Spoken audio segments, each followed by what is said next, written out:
Hey, what's up everybody? Note here with Lethal Yu-Gi-Oh! And today we have something pretty interesting and a little special for you, not gonna lie. I've gone out and I finally put the effort forth and built a new gadget list using the new boot up support cards we got from Fist of the Gadgets.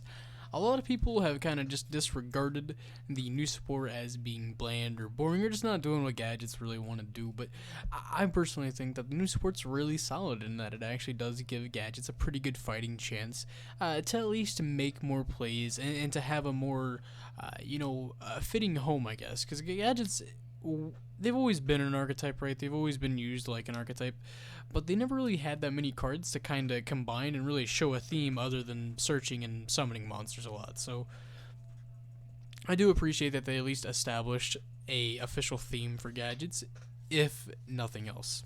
But with all that being said, let's go ahead and get into the deck profile. Starting things off, we have one Boot Up Admiral Destroyer Dynamo. He is the new big gadget moss monster from Fist of the Gadgets. Super effective, pretty easy to summon, and you can search him off the new field spell. Boot Up, Boot Up Order Gear Charge, yes. So, pretty strong monster overall, also allowing you to get free pops and has solid protection. Next up, we have the 3 gold gadget. 3 silver gadget for our easy rank 4 and link 2 plays to kind of get our ball rolling so we can actually establish more than just a single monster on the board, you know. Past that, we have 3 of each of the old school gadgets with 3 green, 3 red, and of course 3 yellow. Typically people run 2 copies of each gadget, but in this list I decided to run 3 for a few different reasons actually. I wanted to run the Desires in the deck, and Desires with 2 copies of each gadget just doesn't work out so well. So I wanted to bump all the 3 copies, or I wanted to bump each of the gadgets up to 3 anyways for Desires, but I was also noticing, even with 2 copies in Desires in my deck, I wasn't drawing enough non-silver slash gold Infinite Track Anchor Drill cards. I wasn't getting enough actual old school gadgets, so I wanted to buff the number up a little bit so I could open at least 1 or 2 as consistently as possible, you know. So next up after that, we have 3 Boot Up Corporal Command Dynamo, another new support card from Fist of the Gadgets. This is probably the most promising one, or the one that kind of ties the others together and actually allows it to be somewhat of a decent theme with the equips and whatnot. So moving on past that, we have 2 copies of Infinite Track Anchor Drill to act as like a pseudo silver and gold gadget, and 1 copy of a Flying Pegasus Railroad Stampede. A lot of you might know what this card does. It was used in trains pretty heavily, but it just allows you to target a Earth Machine monster in your graveyard and you can special summon it. Its effects are negated, but that doesn't really matter too much. If you're ever going to be summoning this, it's typically going to be getting special summoned off Platinum Gadget, or maybe just like top decked in. You can make a rank 4, use a link 2, do whatever you need to do, you know. Past that, the last few monsters in the deck here, we have 3 copies of Machina Fortress. Originally, I wasn't running this, but since I added in Urgent Schedule to the deck, I felt that we needed a little something. And I think Machina Fortress was definitely that something, allowing us to Urgent Schedule can special summon it from our deck alongside a gadget monster. And in general, he's got a pretty easy to summon effect. You can get him from your grave or hand just by discarding machine monsters whose total levels are 8 or more. So pretty solid card, pretty easy to summon, and he's got a really good effect, even for today's faster Yu-Gi-Oh standards. Next up, 3 copies of Ash Blossom Joyous Spring. I didn't want to play too many hand traps, but I am blinding second most of the time, so I wanted to have something that could hopefully stop my opponent if they're doing some big combo plays. And I felt like Ash Blossom is probably the most generic hand trap that does do that. So that's the one we're playing. That's my hand trap choice. After that, we run 3 copies of Boot Up Order Gear Charge. This was the card that kind of made me reevaluate the new support and go, wow, this is really powerful. Because, although Gear Charge isn't searchable, sadly, it does offer gadgets a potential Infernity launcher when drawn, which is a pretty strong effect. And you can always get this guaranteed. If you can just make a Gear Giga X while you have Gear Charge in your hand and some gadgets in the grave, you can easily get 4 monsters on the board and easily combo off and do all these plays that you want to do with gadgets. Very powerful card. And he searches your big Destroyer Dynamo, which is a beast of a monster. Next up, we play 3 urgent schedules because this allows us to get 2 monsters on the board very easily without even using our normal summon. This also allows us to go into Platinum Gadget very easily thanks to this, or any other link to that we decide we need to go into before we, start going into the rest of our plays. Next up, we play 2 Pot of Desires just for some extra generic draw power. And then we play 2 Revive spells in the form of Monster Reborn and Iron Call. I'm not too big of a fan of Iron Call. I would recommend maybe playing World Legacy Succession, but so far Iron Call has done what I wanted it to do, and I do like it a fair bit. Next up, we play 1 double or nothing for our Utopia double, so we can do that 10,000 damage Utopia swing, and hopefully kill our opponent that way. And then wrapping up the main deck, 3 impermanents because it's impermanence. Extra deck is solid Utopia double engine with Utopia double, and Lightning. 2 Gargan X's for our searches, Tornado Dragon, Baguska, and Castell. Super generic rank 4s that are all just super strong and have nice effects that we can really benefit from when we're going second. So for the links, we have a Underclock Taker and a Pentastag alongside Nightmare Cerberus and Phoenix, a Platinum Gadget, and a Boral Load and Boral Sword Dragon. The pairs, it seems here, Pentastag and Underclock Taker lean really heavily into the Utopia double combo. The Nightmares are just basic removal, and of course the Boral Swords are just strong cards to either kill your opponent with, or if you don't kill them, you can always go into Boral Load. Side decks are relevant. You can kind of fill that out with whatever you want and whatever you think is relevant. This is just kind of my basic setup for like a online play, Anyways, let's get into some replays quickly here. I don't want to take too long on the replays. I'm gonna try to keep up with it so we can kind of follow what's going on, but for the most part I don't want to go play by play because I don't want to take too much of your guys' time, So starting off my turn here, I do go Anchor Drill into Green Gadget, get my search for red. Platinum Gadget special summons the red, and then red searches yellow. We now activate the new card, Command Dynamo, equipping 2 gadgets. Activating Gear Charge, just special summon those 2. We do some more searching. We even get our Destroyer Dynamo in hand. Activate Gear Gigan, just searching a extra gadget to use for fodder for the Destroyer Dynamo. We pop our Platinum Gadget with the Destroyer Dynamo to special summon a Platinum Gadget from our deck, and we are just calling one off so hard. We end up Nightmare Cerberusing our opponent's what was that? The Cleafort Helix, and then we kill them with the Boral Sword Dragon, of course. Game 2. We have a solid game against the going second Cleafort again, also. But when going first, this deck doesn't really have any plays. You could consider putting in an Appaloosa in the extract, so in fringe scenarios, you can at least put out an Appaloosa, or just something, on your first turn. But right now, this deck isn't calibrated in any way to go first, so we don't have really anything to help us go first. So I am forced up to put a pretty subpar board. But I do have the urgent schedule to help keep me alive, so I think. But my opponent does have an Ash Blossom to stop my urgent schedule, and with their Limner removal, they have plenty of damage to finish the game off and kill me. So we took a beating there from Cleese, but this time we're going second again, our preferred method. And as we know, this Cleafort deck is also going second with their main deck limit removal, so they shouldn't be able to put up any negates. And they don't. They set a limit removal, they have an Ash Blossom, and they have a Helix equipped with Sacrifice, which does mean that it cannot be destroyed by battle, but I think we might have a fix for that. Corporal gets summoned, Gear Charge equips 2, and we get a special dose 2. Nightmare Phoenix is made, we pop the limit removal, Utopia double gets summoned, which does get the Ash Blossom, but it's fine, we go into Utopia Lightning. Gear Charge searches our Destroyer Dynamo, which will now pop Sacrifice to make Helix destroyable, and we roll in with the Utopia Lightning, doing 3,200, 25, and 1,900 damage, making a quick 2-1 against Cleaforts. Here's a rather interesting gadget mirror. This is Lethal Hexed, a fellow friend of mine, and he's been working on this crazy Orcust symphonic scrap. It's a little bit of everything, every machine and archetype you can imagine is just kind of in here. And he's gonna do some pretty crazy combos, and he does set up.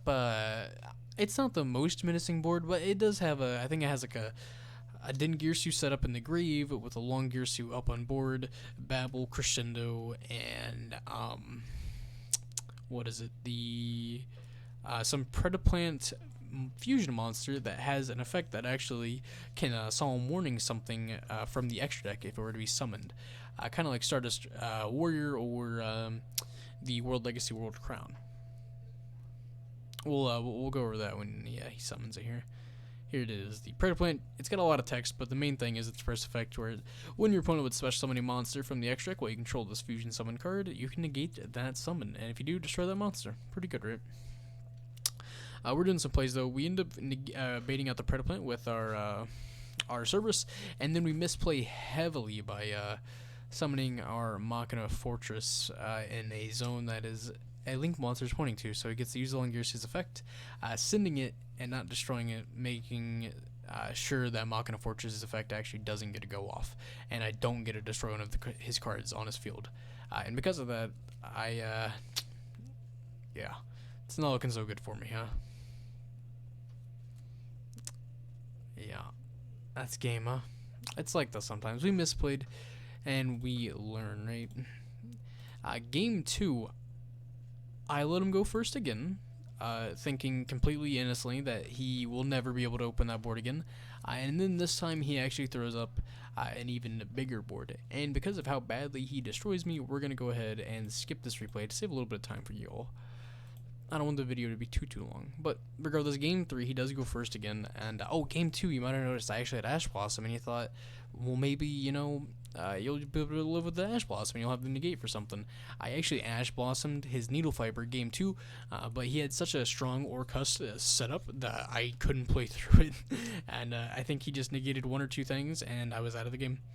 And I think it just grinds out a long time. I end up top decking Impermanence at the very last turn of the game, and he just kind of kills me. It was a little boring, that's why I didn't want to show you guys. But this next game, he's got a Long Girsu with Crescendo, Babel, a Long Girsu on field, and a Heart Pour Engrave? Oh no, he has no Orcust Engrave, okay.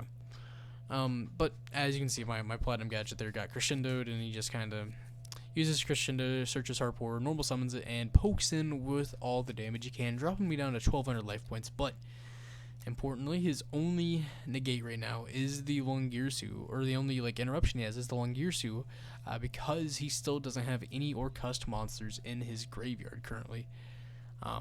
So we have the really broken combo here with Command Dynamo and the Boot Up Order Gear Charge, getting us 2 free special summons, the Gadget, Infernity Launcher. We get Castel, which does bait out the Long Girsu here. Destroyer Dynamo gets summoned. I mess up and forget the Long Girsu, excuse me, can't be destroyed by card effects, card effects while it's linked. So I kind of waste my Destroyer Dynamo effect on him, but it doesn't matter because Destroyer Dynamo can't be destroyed by card effects or battle right now because I control a Gadget monster. So I'm able to ram with the Long Girsu and destroy it still. We pick apart his board. He top decks a green Gadget. He gets Platinum Gadget on the board, summons red Gadget, and he's kind of fizzling out here. I think his extra only played 1 rank 4, which is the Gear Gigant. That's why he's not able to do anything with these 2 monsters on board. And because of that, because of how combo heavy his deck is and how restrictive it is on the extra, he doesn't have anything to go in here anymore, and he just kind of fizzles out because he didn't just completely lock me out of the duel and win, But the record actually was 2-1, but I did get 2-0'd initially, and we won the 3rd game finally. So I just didn't want to show the 2nd game because of how one-sided it was. But match 3, the last match we have here for you before I'll let you guys go, is Gadgets versus some of the new Fire Fist. We got a Fist of the Gadgets showdown. New Fire Fist versus new Gadgets, huh? My opponent opens Rekindling, which I think they are main decking 3 of actually. And I have Ash Blossom for the Horse Prince, but unfortunately it does get called by the Grave, which is a little sad, but it happens. My opponent doesn't really put up too many negates though. I don't think they're playing the Ritual Monster, so they just end with a Ultimate Fire Formation Sinto, the Spell and Trap negate, and just a really big board of beefy monsters. So I go in, I'm starting my plays off pretty strong. My Gear Gigging gets Ash Blossomed, which is a little sad, but we still get the search. I'm not sure why this happens. I'm not sure if there's a game state error I'm unaware of, but we get the search, and my Monster Born does get Sintoed, and he gets an Elephant effect because of activating a Sinto. Or because he activated Sinto. So, unfortunately, I am very far behind, and I make a pretty bad play. I go into Baguska, the terribly tired tap here. Bad decision. Does Fire Fist have enough in-archetype Link monsters, thanks to Peacock being a, like Borolo Dragon being able to steal stuff? He just steals my Baguska, makes a Nightmare Phoenix with it in the main phase 2, and, sucks, right? Tornado Dragon gets summoned, we run over the Peacock, and then I think on his turn here, I'm gonna pop the Tinsu maybe. Oh, no. I let him get the Tinsu. I pop the Tin Key here, right? He does have a Ghost Ogre, which kind of sucks because he gets to pop my Tornado Dragon. I don't get to use it next turn, and he gets to roll in for all this damage because Tornado Dragon was bigger than all of this stuff, actually. And then main phase 2, he goes into Borolo Dragon. We top deck a Pot of Desires, and we draw a Gold Gadget and an Infinite Impermanence, the perfect top decks. We make Utopia double, we search the double or nothing, and we get our Utopia here. I actually did miss lethal, by the way. I could have summoned Command Dynamo in attack mode with 2,000 attack and pushed in with him after the Utopia attack, then I would have won the game, but luckily, we had Impermanence, so we didn't get punished, because my opponent did top deck Rekindling, but we managed to hit the Vulcan with the Impermanence, and my opponent messes up and puts Tin Key in the wrong zone. So we're just hitting misplays back and back here, huh? But we get the boot up Dynamo, we go into Lightning, and we just smack the Vulcan for game.